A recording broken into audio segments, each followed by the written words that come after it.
3 সুপ্রিয় শিক্ষার্থী বন্ধুরা, আজিজ আহমেদ কলেজের পক্ষ থেকে অনলাইন ক্লাসে তোমাদেরকে জানাচ্ছি শুভেচ্ছা ও স্বাগত।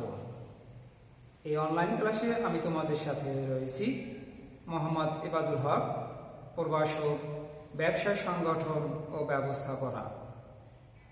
সুপ্রিয় শিক্ষার্থী বন্ধুরা এবং একাদশ শ্রেণীর শিক্ষার্থী বন্ধুরা, আজকে আমরা ব্যবসা সংগঠন ও ব্যবস্থাপনা বিষয়ে প্রথম পত্রের ব্যবসায়ের মৌলিক ধারণা বিষয়ে আমরা আলোচনা করব।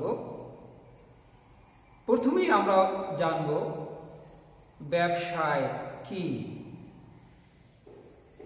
মানুষ প্রাচীনকাল থেকে তার অভাববোধ এবং তা মেটানোর জন্য আপ্রাণ চেষ্টা করে আসছিল। তারই সাথে সাথে তারা মৎস্য শিকার, গৃহ নির্মাণের জন্য পাহাড় কেটে গুহা তৈরি, বিভিন্ন কর্মকাণ্ড করে আসছে। তারই ধারাবাহিকতায় ব্যবসায়ের উদ্ভব হয়, অর্থাৎ মানুষ তার অভাব প্রয়োজনের জন্য বা অভাব মেটানোর জন্য বৈধ কিছু অর্থনৈতিক কর্মকাণ্ডের সাথে জড়িয়ে পড়ে। এ সকল কর্মকাণ্ডকে ব্যবসায় বলে। সকল কর্মকাণ্ডকেই ব্যবসা হিসাবে গণ্য করা যায় না। যদি উদাহরণ দিয়ে বুঝিয়ে দেই, মসজিদে স্বেচ্ছাশ্রমের বিনিময়ে পাঠদান, অথবা কোনো দাতব্য চিকিৎসালয়, অথবা নিজস্ব স্বেচ্ছাশ্রমে রাস্তাঘাট তৈরি, বাড়ি তৈরি ইত্যাদি, এর পিছনে কোনো অর্থনৈতিক কর্মকাণ্ড জড়িত নেই। তাহলে এগুলো বৈধ কর্মকাণ্ড হলেও ব্যবসা হিসাবে গণ্য করা যাবে না। তাহলে কি বুঝতে পারি? ব্যবসায় হতে হলে অবশ্যই বৈধ অর্থনৈতিক কর্মকাণ্ডকেই ব্যবসায় বলা যাবে। ব্যবসায়কে ঘিরে প্রাচীনকাল হতে মানুষ বহুবিধ কর্মকাণ্ড করে আসছে, যারই ধারাবাহিকতায় ব্যবসায়টি বর্তমানে আধুনিক রূপে রূপান্তরিত হয়েছে। তাহলে ব্যবসায় কি? মুনাফা অর্জনের উদ্দেশ্যে মানুষের বৈধ অর্থনৈতিক কর্মকাণ্ডকেই আমরা ব্যবসায় বলে থাকি। সুপ্রিয় শিক্ষার্থী বন্ধুরা, এখন আমরা এই ব্যবসায় সম্পর্কে বিভিন্ন মনীষীগণ বিভিন্ন বক্তব্য দিয়েছেন, আমরা তা একটু লক্ষ্য করব। সুপ্রিয় শিক্ষার্থী বন্ধুরা, প্রথমে আমরা দেখে নিই বি.ও. হুইলার কি বলেছেন। সমাজে পণ্য ও সেবা সামগ্রী সরবরাহ করে মুনাফা অর্জনের লক্ষ্যে সংগঠিত ও পরিচালিত প্রতিষ্ঠানকে ব্যবসায় বলে। তাহলে কি বোঝা যায়? সমাজে পণ্য ও সেবা সামগ্রী সরবরাহ করবে, তা থেকে মুনাফা অর্জন করবে। এই জন্য যে সংগঠিত করা, পরিচালিত করা প্রতিষ্ঠানকে আমরা ব্যবসায় বলতে পারবো। এরপরে রয়েছে বিবি ঘোষ। বিবি ঘোষ বলেছেন, ক্রয় বা বিক্রয়ের মাধ্যমে সম্পদ উৎপাদন বা অর্জন সংক্রান্ত মানুষের কার্যগুলিকেই ব্যবসায় বলে। এখানে দুটো পক্ষের কথা বলা আছে, ক্রয় বিক্রয়, অর্থাৎ এক পক্ষ ক্রয় করবেন আর এক পক্ষ বিক্রয় করবেন। এর মাধ্যমে যে সম্পদ, এই সম্পদ উৎপাদন বা অর্জন সংক্রান্ত মানুষের যতগুলো কার্যগুলি থাকবে, এই কার্যগুলিকেই ব্যবসা বলা যায়। এছাড়াও L.H. হ্যানি বলেছেন, পণ্য দ্রব্য ক্রয় বিক্রয়ের মাধ্যমে ধনসম্পদ অর্জনে পরিচালিত মানবীয় কার্যগুলিকে ব্যবসায় বলে। তাহলে আমরা তিনটা সংজ্ঞা যদি আমরা ব্যাখ্যা করলাম, P.O. Wheeler, B.P. ঘোষ এবং H.A. হ্যাডি। এই তিনটি ব্যাখ্যার মাধ্যমে আমরা বুঝতে পারি যে মানুষের সকল বৈধ অর্থনৈতিক কর্মকাণ্ডর দ্বারা গঠিত পরিচালিত প্রতিষ্ঠানই হলো ব্যবসায়। সুপ্রিয় শিক্ষার্থী বন্ধুরা, এখন আমরা এই ব্যবসায়ের কিছু ইতিহাস জানব, যে ব্যবসায়ের ইতিহাসটা কখন থেকে এই ব্যবসা শুরু হয়েছে। তাই ইতিহাস যদি পর্যালোচনা করি তাহলে ব্যবসায়কে আমরা তিনটা স্তরে ভাগ করতে পারি, তিনটা যুগে আমরা বিভক্ত করতে পারি। একটা হলো প্রাচীন যুগ, মধ্যযুগ এবং আধুনিক যুগ। প্রাচীন যুগ অর্থাৎ সভ্যতার শুরু, মানুষ যখন সভ্য জাতিতে পরিণত হওয়ার আগ পর্যন্ত এই প্রাচীন যুগকে, অর্থাৎ এর ইতিহাস সঠিকভাবে বলা সহজ নয়। কত সাল থেকে এই প্রাচীন যুগ শুরু হয়েছে তার সঠিক ইতিহাস এখন পর্যন্ত জানা যায়নি।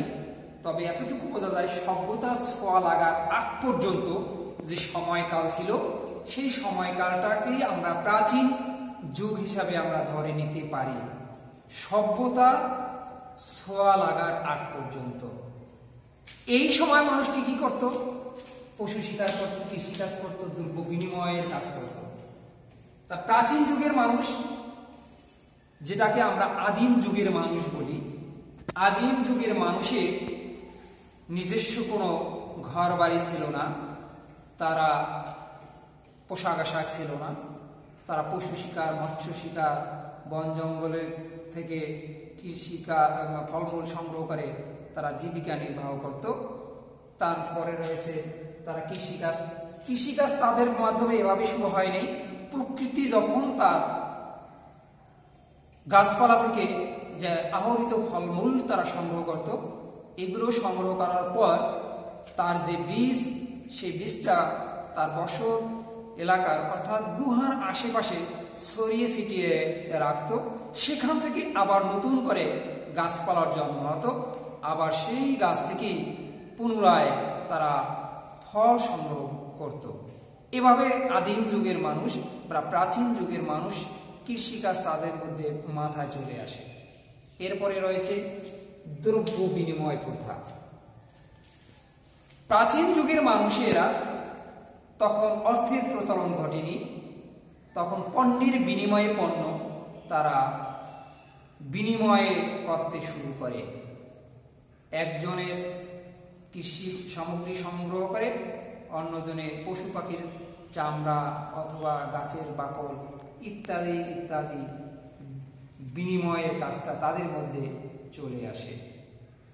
এই প্রাচীন যুগে আমরা মূলত এই তিনটা কাজ আমরা ব্যবসায়ের যে উদ্ভব সেখান থেকে দেখা যায়। এরপরে রয়েছে মধ্যযুগ।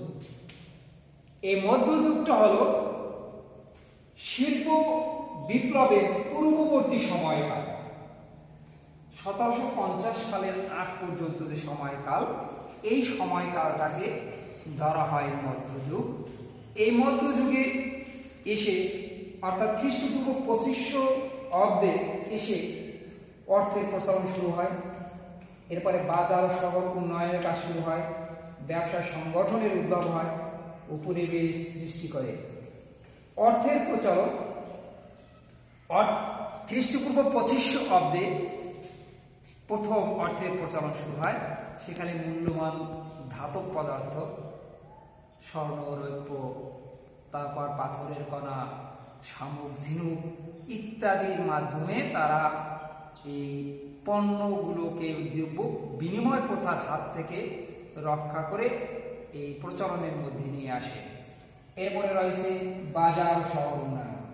মধ্যযুগে এসে তারা পণ্য, এক এলাকার পণ্য আর এক এলাকায় পৌঁছানোর জন্য তারা চিন্তা ভাবনা করে এবং তারা এই উন্নয়নের লক্ষ্যে কাজ শুরু করে।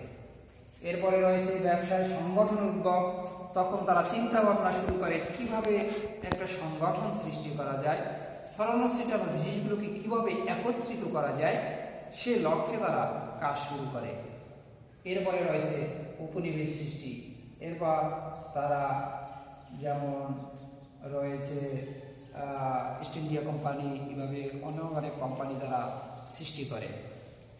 সুপ্রিয় শিক্ষার্থী বন্ধুরা, এরপরে আমরা আলোচনা করব আধুনিক যুগ।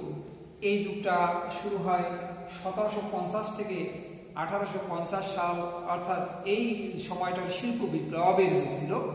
শিল্প বিপ্লব থেকে শুরু করে বর্তমান সময় পর্যন্ত যে সময়কালটা, এটাকে বলা হয় আধুনিক যুগ। শিল্প বিপ্লব থেকে শুরু করে বর্তমান সময়কাল পর্যন্ত, অর্থাৎ এই যে 2020 সাল, এই সময়কাল পর্যন্ত যে সময়টা, এটাকে আমরা আধুনিক যুগ হিসাবে ধরে থাকি। এই সময় শিল্প বিপ্লব হয়, শুরু হয় 1750 থেকে 18, এই সময়টাকে বলা হয় শিল্প বিপ্লবের যুগ। শিল্পের আমূল পরিবর্তন সাধিত হয় সেখানে। ক্ষুদ্র শিল্প, মাঝারি শিল্প এখন বৃহৎ শিল্প আকারে রূপ নেয়। এরপর রয়েছে প্রযুক্তির উন্নয়ন। এই আধুনিক যুগে এসে প্রযুক্তির বিবিধ উন্নয়ন সাধিত হয়েছে।